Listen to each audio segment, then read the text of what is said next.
Hola estudiantes, ¿cómo están? Espero que estén muy bien. Este tema es sobre las construcciones con la palabra se. We're going to talk about constructions with the word se. In lesson 7, we talked about the pronouns that go along with reflexive verbs. If you don't remember, reflexive verbs are all of those verbs that talk about actions that we perform on our own person. For example, I'm giving you some sentences here. Me lavo las manos, I wash my own hands, versus I wash my little brother's hands, for example. Te lavas la cara, you wash your own face. Se cepilla los dientes, he or she brushes his, her teeth. Nos cepillamos el pelo, we brush our hair. And then we can see that we have se in here for he or she, él or ella. And we also use se for the plural form, which is ellos or ellas, which in English would be they. Okay, so this is the way that we use se with verbos reflexivos. However, this is not the only use that we have for the word se. This can also be used to form constructions in which the person performing the action is not expressed or is not emphasized. And I'm going to give you some examples now. We call them impersonal constructions because we want to emphasize the action, but we don't want to emphasize the person that is performing those actions. So, for example, the action is specified, but the person is not defined or not specified. And I'm going to give you some examples right now. For example, in here, we say, se habla español en Costa Rica. Spanish is spoken in Costa Rica. Who's speaking Spanish? We don't really specify, but there's an understanding that the population speaks that language, but we are not talking about a specific person. Se hacen operaciones aquí. They perform operations here. Okay, so who is performing those operations? We don't really know, but it doesn't really matter because we want to emphasize the action and not the subject. And we have a couple more examples here. For example, here we have they need medicine right away. And who are they? We don't really know, but we're putting more importance on the action.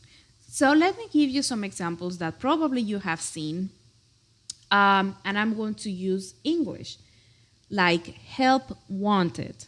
Whenever you see this sign, it doesn't really matter who needs the help, but the action is more important. So you probably walk into a store and you don't really address to anyone specifically, but you just want to talk about the action of asking who needs the help.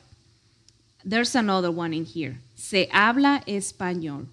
If you go to the bank, if you go to some businesses, they have this sign and it says, se habla español. Who speaks Spanish? It doesn't really matter, but that's a service that is provided or that is an action that is going to take place, but it doesn't really matter who speaks Spanish, but we want to emphasize that we provide that service. Or we can see some signs sometimes that say for sale, which in Spanish is going to be se vende. It means for sale. It doesn't really matter who, it doesn't really matter the person that is selling, but the action. I want to buy the house. It doesn't matter who is selling the house, but the most important part is that I want to buy that house and that the house is for sale. So that is what is important. If you can see, we have se habla español, se vende. The emphasis falls on the action and not on the subject who performs that action. We have to be careful because whenever we use this structure, this is going to be linked to the noun that we have next to it, okay? So we're going to say se vende ropa. In here, as I said, the importance falls on clothes. Clothes for sale. I'm not talking about a specific person who is selling. I'm not talking about he. I'm not talking about she. I'm talking about the clothes. So that verb that we have in here is going to be linked or is going to match what we have next. In here we have ropa, which is a singular noun, and we're going to say se vende. However, if we have a plural noun like camisas, shirts, we're going to say se venden. Okay? So we're going to say se vende casa, house for sale. Se venden libros, books for sale. So we're going to make that difference. You often see the impersonal se in signs, advertisements, and directions because, as I said, it's not important who's telling us to do this, but the importance is that we know what to do or what not to do in specific places. For example, in here, se prohíbe nadar. It is forbidden to swim. It doesn't really matter who said that, but it's a law that it's over there and we have to follow that action. Se necesitan programadores. This is, for example, very similar to help wanted. Okay?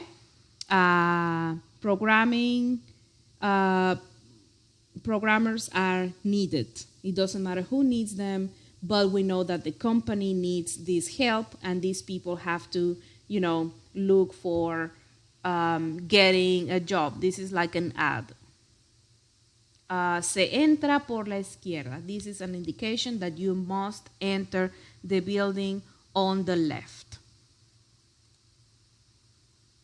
These constructions are also used with the intention to describe unplanned events or accident, and this is again to emphasize the action but not the subject. So we can link this action to several verbs that can work in that situation. For example, we have caer, to fall. We usually don't anticipate something falling. It's like an accident. To damage or dañar, olvidar, obviously we don't plan to forget. Perder, quedar, romper. As you can see, these are unplanned events because I'm not planning on falling. I'm not planning on forgetting my mom's birthday. I'm not planning on breaking my glass. I'm not planning on losing my phone. So we can use those structures with se to emphasize those actions because, for example, let's look at this. It says, I lost the pharmacy's phone number. Se me perdió el teléfono de la farmacia. First of all, I was not planning on losing that number. Second, it happened and I did lose it, but I don't want to emphasize the fact that I lost it, but just that it's lost now. Okay? Se nos olvidaron los pasajes. We forgot the tickets. It doesn't really matter if my mom and I forgot the tickets, or my dad and I forgot the tickets, or my brothers or my friends and I forgot the tickets. The most important part in here is that we don't have the tickets. It doesn't matter who forgot that, but it matters that we don't have the tickets now. I don't know if that makes a lot of sense to you, but that's how we use the verb se. Just think about this as an impersonal, that you want to emphasize the action and not so much the subject. So you can see in here that we are using that.